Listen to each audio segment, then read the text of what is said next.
es terus batuk gitu. Iya, padahal sebetulnya secara bukti ilmiah itu nggak ada yang menunjukkan bahwa minum minuman dingin atau es itu dapat menyebabkan batuk dan pilek.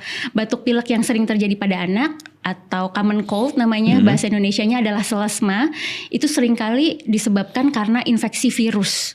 Nah, infeksi virus ini ya jelas nggak ada hubungannya dengan minum minuman dingin atau es.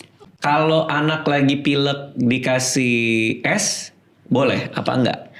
Kalau pileknya bukan karena alergi ya, tapi karena infeksi kayak common cold tadi, sebenarnya nggak ada masalah.